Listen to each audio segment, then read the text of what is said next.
네, 수상항공시 오늘의 첫 번째 종목은 엔캠입니다. 먼저 엔캠의 기업 개요부터 살펴보시죠. 엔캠은 2012년 1월에 설립돼서 2021년 11월에 코스닥 시장에 상장했습니다. 주 사업으로는 2차 전지와 EDLC용 전해액, 그리고 첨가제의 제조 및 판매를 영위하고 있는데요. 최근 설립한 해외 공장에서는 2차 전지를 제조할 때 사용된 폐 NMP를 리사이클링하는 사업을 신규 사업으로 추진하고 있고요. 용매와 리튬염의 제조 및 판매 사업에까지 사업 확장을 준비하고 있습니다. 엔캠은 2012년에 5,000톤 규모의 제천 공장을 설립했고 2015년에는 LG화학의 2만 톤 규모의 전해액 장비를 인수해서 사업을 확장했는데요. 국내 3대 전해액 업체 중 후발주자임에도 불구하고 국내 1위의 전해액 업체로 성장했습니다. 최근 실적도 살펴보겠습니다. 2021년 연결 기준 매출액은 2,004억 원, 영업손실 253억 원, 당기 순손실 259억 원을 기록했는데요. 매출액은 전년 동기 대비 51.5% 증가했고, 영업손실과 당기 순손실을 기록하면서 적자 전환했습니다. 회사 측은 국내외 2차 전지 수요 증가로 매출액은 증가했지만 원재료의 가격 상승 등으로 이익은 감소했다고 밝혔습니다. 네, 이렇게 엔캠의 기업 개요 알아봤습니다. 대표님, 어떤 공시였나요? 네, 바로 어제였습니다. 회사 풍문 또는 보도에 대한 해명 최종 답변이 좀 있었고요. 그 다음에 증권 발행 결과 자율 공시가 있었는데 내용 먼저 살펴보도록 하겠습니다. 풍문 또는 보도에 대한 해명입니다. 풍문 또는 보도에 대한 해명은 회사의 공시와 관련된 규정상의 중대한 이슈가 있냐라는 부분에 대한 해명을 요구하게 되는 건데, 지금 2022년 3월 29일자 한국경제에서 보도한 엔캠 대규모 자금 조달 논란 내용에 대한 해명 공시에 대해서 최종 답변을 낸 것입니다. 회사는 2022년 4월 11일 주요 사항 보고서 유상증자 결정 공시를 통해서 약 1,015억 원의 상환 전환 우선주 발행에 대해서 공시한 바가 있었고, 2022년 4월 19일 전액 납입이 완료되었습니다. 또한 회사는 2022년 6월 17일 유상증자 결정 공시를 통해서 약 397억 원의 상환 전환 우선주의 발행에 대해서 공시한 바가 있었는데 2022년 6월 27일 전액 납입이 완료가 되었습니다. 공시 책임자 이 해명인데, 이에 따라서 이게 최종 답변이다라고 좀 밝혔는데, 최초 내용을 보면 자 먼저 3월 29일자 최초 공시 내용을 좀 보도록 하겠습니다. 회사 한국경제발 보도에서 엔캠 대규모 자금 조달 진행 관련된 사항에 대해서 이 언론을 통해서 먼저 발표가 되었습니다. 그런데 회사는 투자 재원을 마련하기 위해서 다양한 전략적 방안을 검토 중이나 현재까지 구체적으로 확정된 사항은 없다라고 좀 발표를 했는데, 이게 매체 보도를 통해서 최초에 한 4천억 원 규모의 자금 조달을 좀 집행하겠다라고 이 발표가 된 바가 있었거든요. 그런데 지금 최종 답변에서는 1,015억 그리고 397억 전체적으로 한 1,400억 정도 조달이 좀 된 것 같은데 예상했던 이 언론을 통해서 예상했던 4천억 원에 채 미치지 못하는 이 1,400억 원의 자금 조달을 통해서 최종 조회 공시에 대한 최종 답변을 좀 낸 것으로 확인이 되고 있습니다.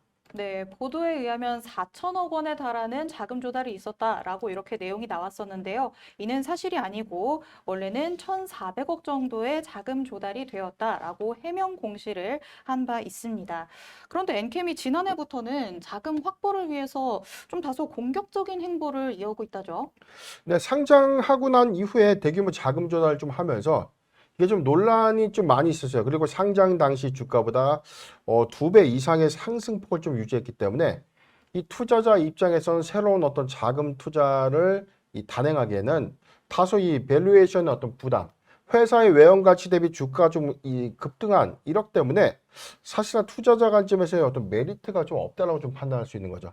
가령 이 채권을 투자하는 투자자 입장에서는 향후 주가의 어떤 상승 차익을 예상해서 사채 투자를 하거나 상한전환 우선주 같은 CPS 투자를 좀 결정하게 되는 부분인데, 지금의 경우에는 사실상 상당수 상장일 이후에 주가가 좀 급등한 이 과밸류 현상이다라고 좀 이 판단을 좀 했습니다. 그런데 전문가들이 좀 보는, 즉 증권가에서 예측하는 회사의 이 외형 가치는 지금 이 국내 1위의 전액 제조회사인 엔캠의 성장성에는 뭐 이견이 없다는 거죠.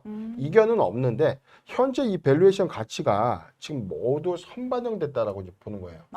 그래서 추가적인 어떤 자금 조달 안에서 이 투자 심의를 최종적으로 좀 결정하기에는 상당한 좀 부담이 있지 않았나 예상을 좀 해보고, 그래서 최초에 4천억 원의 자금을 조달을 하려고 했지만 이게 시장의 상황에서는 좀 여의치 않았던 것으로 좀 보여집니다. 올해 초에 4천억 원 규모 RCPS 발행 추진을 하기로 했고, 신주 인수권부 자체도 약 900억 원 정도 이제 유치를 하기로 했었는데, 이게 최근에 어떤 이 보도자료만 보더라도 지금 산업은행과 유진 PE가 이 부분에 대해서는 긍정적으로 좀 검토하고 있다라고 좀 이 보도된 바가 있었어요. 그런데 최종 지금 답변에서 지금 1,400억 원으로 이 자금 조달이 좀 클로즈된 것을 보면 지금 이 시장 상황 안에서는 이게 부담으로 좀 작용하지 않았나. 네. 그렇다면 이제 회사는 확보된 자금 이외에 기확보 자금이 필요하다면 사실상 이 자금 조달의 어떤 선순환 과정에서 굉장히 좀 어려운 상황이 좀 처할 수도 있는 부분은 있지만, 지금 뭐 캐파의 어떤 이 단기 투자 부분에서 지금 해당 부분이 4천억까지 좀 필요한 수준은 아니라는 거죠. 추가적인 어떤 자금 계획 수립을 다시 해서 점진적으로 자금을 좀 조달하면 오히려 이 기업 가치가 좀 반영된 시점에 자금 유치를 좀 할 수 있지 않을까 예상을 해봅니다. 말씀하신 대로 엔캠의 주가를 보면 상장한 이후에 반년 만에 2배 이상으로 뛰었는데요. 지금은 차트를 보시면 아시겠지만 약간은 하락세를 보이는 상황이에요. 그렇다면 말씀하신 대로 거품이 살짝 거치고 있는 과정인 걸까요? 지금 엔캠의 경우에 오늘 지금 종가 55,800원에 좀 마감을 했는데, 최근 지금 11월 주가 14만 6천 원까지 올라갔던 고가 기준 대비해서는 지금 뭐 거의 3배, 지금 15만 원 대비해서 좀 낙폭이 좀 심화된다고 볼 수 있는데, 네. 상장 이력 대비해서는 그 뭐 반토막 이상 지금 주가가 급락을 했지만 기업 가치 어떤 훼손 여부보다 최근의 하락의 폭은 사실상 이 지수 급락에 따른 시장 이 전체적인 어떤 하락 반영이 좀 하락 추세가 좀 같은 종목 선상 안에서 좀 반영된 것으로 전 보여집니다. 6월 24일 5만 1,000원까지 신저가 좀 형성을 좀 했는데, 이 자금 조달을 할 때까지만 하더라도 지금 8만 원대 주가 형성 좀 하고 있었거든요. 지금 7만 원에서 8만 원대 주가 형성했던 이 구간 안에서 사실상 이 기업의 투자 심의를 판단하는 관점에서는 이 밸류에이션에 어떤 부담이 있었지만, 지금 5만 원대까지 하락한 지금 현 구간에서는 추가적인 자금을 조달하기에는 전 메리트가 좀 있다고 봐요.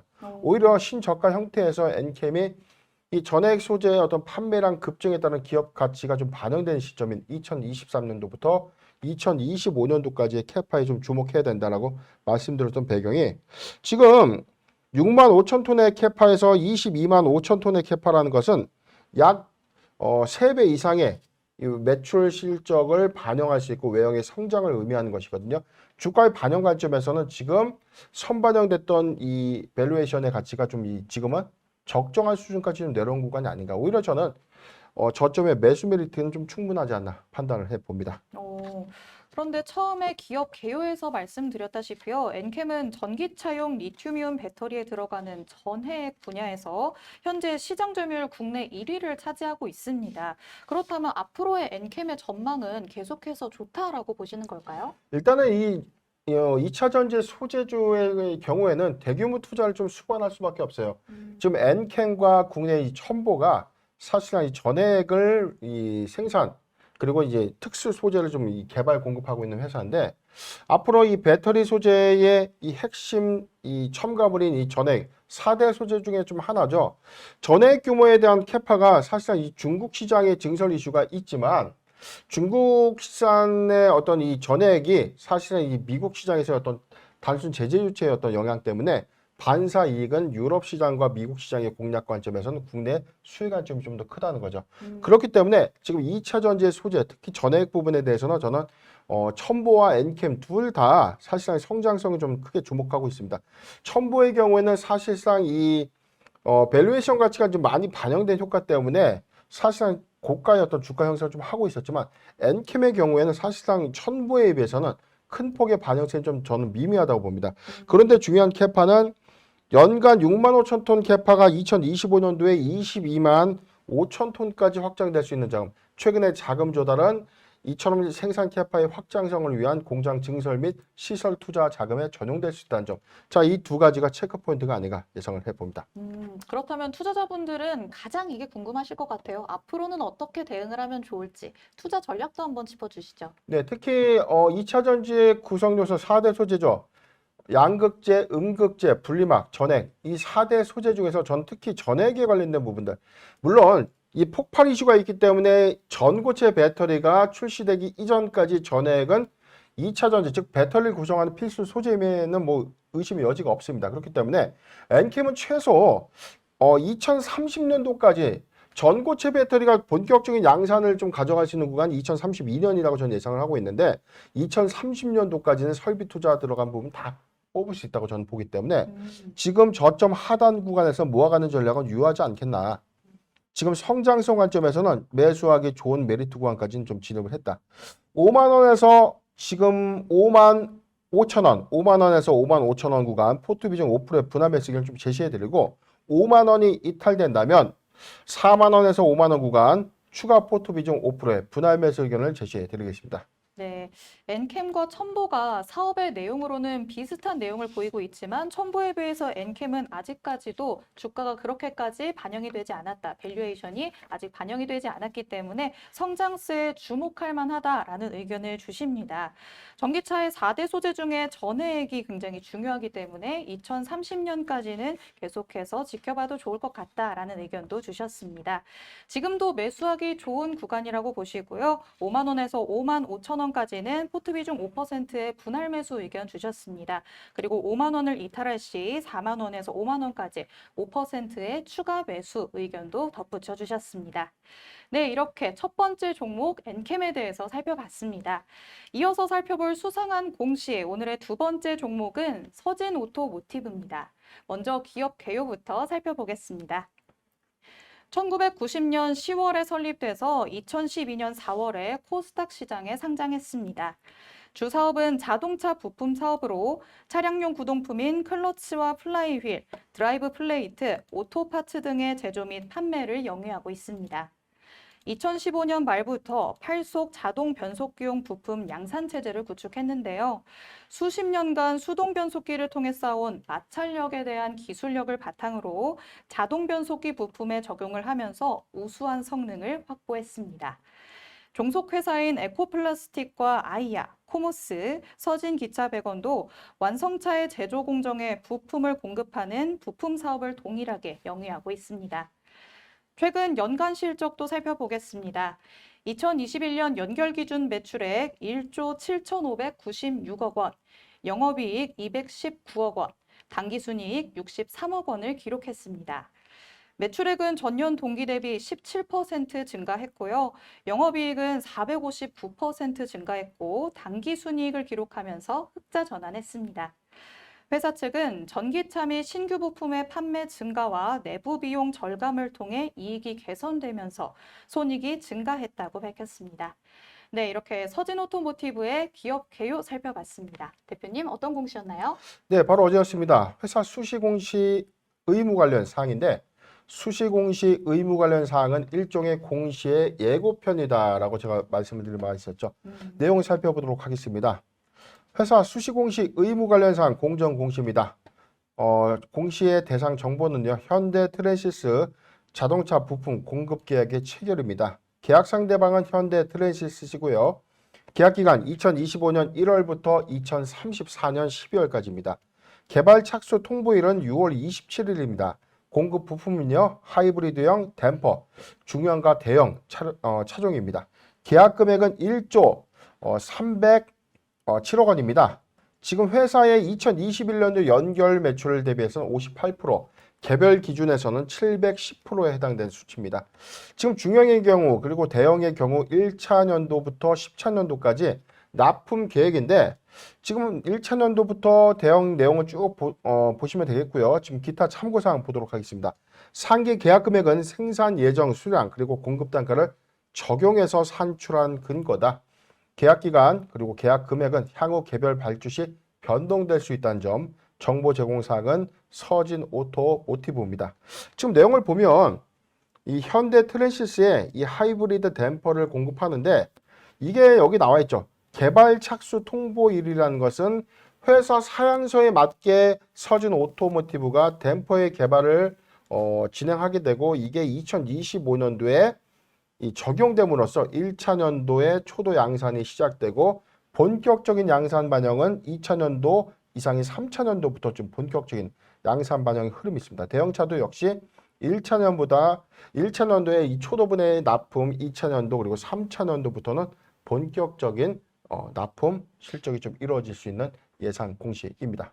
네, 지금 만나본 공시는 공시 예고편이라고 볼 수 있는 수시 공시였습니다. 이번에 수주 계약을 맺는 제품이 하이브리드 댐퍼인데요. 이번에 공급 계약 체결로 그렇다면 향후의 성장을 좀 기대해봐도 좋을까요? 네, 일단은 회사의 어떤 이 추가적인 수주 잔고, 지금 같은 경우는 사실상 올해 체결한 단일 판매 공급 계약이 12월 말까지 납품해서 올해 실적으로 잡히는 게 아니죠.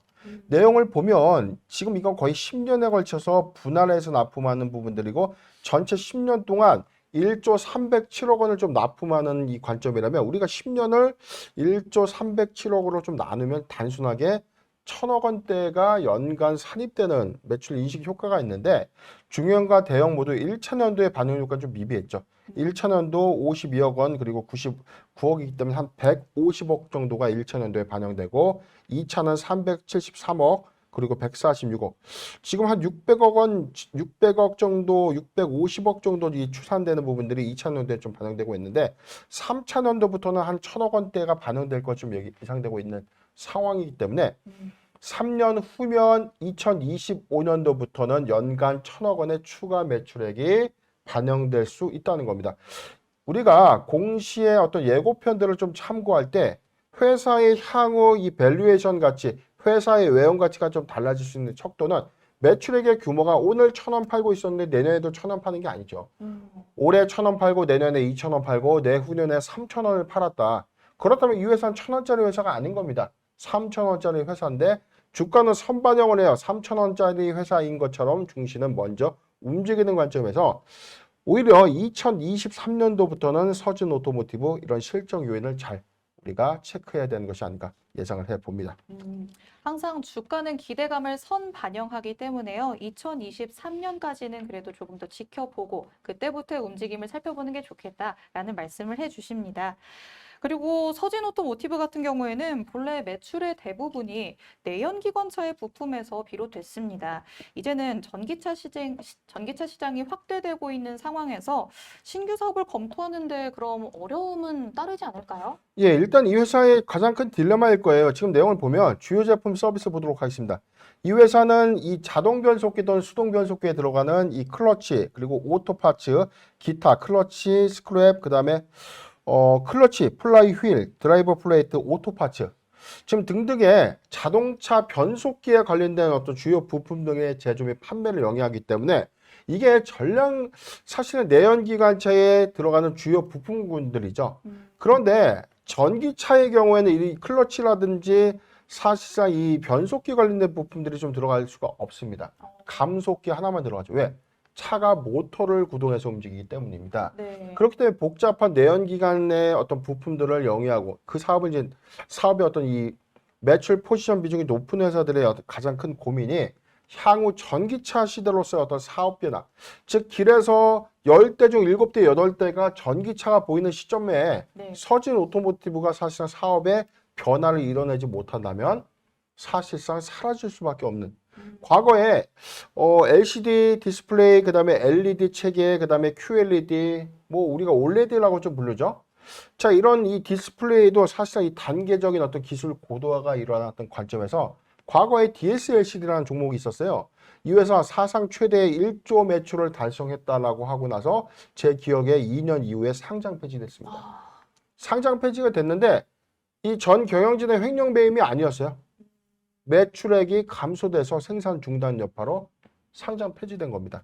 자, 이 부분은 선행해서 회사가 LCD 라인 안에서 LED로서의 어떤 디스플레이 변화기에 적응하지 못했다. 즉 준비할 수 있는 기간에 대응하지 못했다는 겁니다. 지금 서진 오토모티브도 사실상 이 다량의 이 변속기 주요 부품군들 안에서 지금 사실상 이 전기차 이 부품 쪽의 어떤 이 포트폴리오를 좀 넓혀가고 있는 이 사업 구조를 갖고 있는데 네. 최근에 이 감속기 사업 부분을 좀 영위하기 위해서 탑업인 주식을 좀 취득한 이력이 있고요. 종속회사를 통해서 지금 이 중국 배터리 이 CATL의 품질 인증을 받은 이 회사를 인수했었습니다. TPS인데요. 이 전기차나 스마트폰 등에 들어가는 배터리의 리드탭 그리고 무선 이어폰에 들어가는 코인셀용 부품이라고 합니다. 자, 이 부분이 전기차에 적용될 수 있는 주요 부품 중에 하나라면 지금 원청과의 관계를 갖고 있는 서진 오토모티브가 현대차 전기차 라인에 이 부품 공급 이슈가 좀 부각될 경우에는 네. 오히려 내연기관차의 비중이 감소되면 전기차의 부품 비중이 좀 더 점진적으로 늘어나지 않을까 예상을 해 봅니다. 뭔가 숙제를 조금 떠안고 있는 느낌이 드네요. 그렇죠. 지금 뭐 대비를 해야 되는 겁니다. 지금 막상 이 배터리 기술들이 워낙 많은 양산 체계를 지금 뭐 만들어낼 수 있는 어떤 상황들이 아니기 때문에 네. 배터리 공장도 지금 준공을 앞두고 한 2025년도부터 본격적인 배터리 양산 체제가 좀 이 준비가 된 시점이라면 전기차의 어떤 양산 체계도 이제 준비가 돼야 되는 어떤 이 관점인데 지금은 전기차를 뭐 지금 내연기관차만큼 생산하고 싶어도 이게 인프라가 따라와 주지 못하는 겁니다. 네. 당장에 이 우리가 전기차 충전소만 하더라도 전체적인 어떤 사업의 어떤 인프라가 100%좀 구축됐다고 보기는 좀 어렵죠. 그렇기 때문에 점진적인 어떤 시대 개막에 앞서서 사업의 어떤 이 매출 포지션의 어떤 비율도 내연기관차에서 점진적으로 이 전기차량 부품으로 좀 더 확대되지 않을까 예상을 해보고 있습니다. 네, 뭐 지금까지는 굉장히 건실한 실적을 보여줬던 서진 오토모티브인데요. 들으신 바와 같이 약간은 숙제를 떠안고 있는 느낌입니다. 그렇다면 우리 투자자분들은 이 아이를 도대체 어떻게 해야 할까 고민이 많으실 것 같은데 대응이랑 또 투자 방법도 알려주시죠. 네, 지금 차트 보겠습니다. 3,620원 오늘 5.1%대 좀 하락을 좀 해줬는데 서진 오토모티브 지금 수주 공시에 대한 여파 어제 윗꼬리 달고 좀 내려왔기 때문에 오늘은 다소 상승폭을 좀 반납한 것처럼 보이지만 이게 올해 연간 반영된 실적이 아니었기 때문에 좀 일회성 상승 이슈가 좀 있었던 것으로 보여져요. 그런데 지금 이 회사의 주 매출 포지션 전략은 이 전기차보다는 내연기관차량 부품이기 때문에 전기차 테마주로서 어떤 부각은 아직까지 좀 어려운 부분들이 있죠. 그렇지만 탄탄한 실적을 이 바탕으로 저는 오히려 서진 오토모티브 원청과 즉 현대차 기아차와의 어떤 납품 이력을 좀 바탕으로 전기차 부품으로서의 어떤 이 사양의 변화를 충분히 이뤄낼 수 있다는 관점이라 저는 오히려 모아가는 전략 괜찮지 않을까 좀 보고 있습니다. 매수하기 좋은 구간 3,300원, 3,300원에서 3,500원 다시 잡겠습니다. 지금 조금 더 추세를 좀 더 확대해서 보도록 하고요. 먼저 보유자 관점에서 영역을 먼저 제시해 드리면 보유자 관점에서 3,500원이 이탈되지 않는다면 보유 의견을 좀 제시해 드리고 매수하기 좋은 구간 3,300원에서 3,500원, 3,300원에서 3,500원 포트 비중 5%의 분할 매수 의견을 좀 제시해 드리고 8월 14일 반기 보고서 제출 시점에 상당수 실적 선방 효과가 좀 있지 않을까 예상을 해주면서 저는 반기 검토 보고서의 어떤 제출 시점 모멘텀 참고하시라고 의견 제시해 드리겠습니다. 네, 전기차 테마주로서의 부각은 살짝 어렵기는 하지만요. 그래도 앞으로의 사업 전환을 통해서 계속해서 지켜볼 여력은 있다라는 말씀을 해주셨습니다. 8월 14일에 나오는 반기 보고서를 꼭 참고를 해보시기를 바라고요. 기존에 가지고 계신 분들은요, 3,500원을 이탈하지 않을 시에는 계속해서 보유하시는 것도 좋겠다라는 말씀. 그리고 3,300원에서 3,500원까지는 포트 비중 5%의 분할 매수 의견도 덧붙여 주셨습니다. 네, 이렇게 두 번째 종목이었던 서진 오토모티브까지 만나봤습니다. 오늘 엔캠과 서진 오토모티브 이렇게 두 가지의 종목의 공시 알아봤는데요. 대표님이 말씀해 주신 모든 부분이 여러분이 투자하시는 데에 많은 도움이 됐으면 좋겠습니다. 그리고 저희 방송을 시청하시다가요, 공시에 대해서 궁금한 부분이 있으신 분들은요, 노란톡 오픈 채팅방에 변영인의 기업 공시 연구소로 들어오시면 됩니다. 노란톡 오픈 채팅방에서 질문하시면 저희 대표님께서 친절하게 빠르게 답변을 해드리니까요. 궁금한 점 있으신 분들 언제든지 들어와 주시면 되겠습니다. 그리고 지금 시청하시는 세계경제TV 채널 구독과 좋아요 눌러주시고 댓글도 남겨주시면 저희가 힘을 내서 방송을 할 수 있습니다. 그리고 알림 설정까지 해주시면 방송이 시작될 때 알림이 울려서 시간 맞춰 들어오실 수 있습니다. 네, 오늘 변형인의 수상한 공시 내용은 여기까지였습니다. 저희는 내일 이 시간에 다시 찾아오도록 하겠습니다. 시청해주신 여러분 고맙습니다.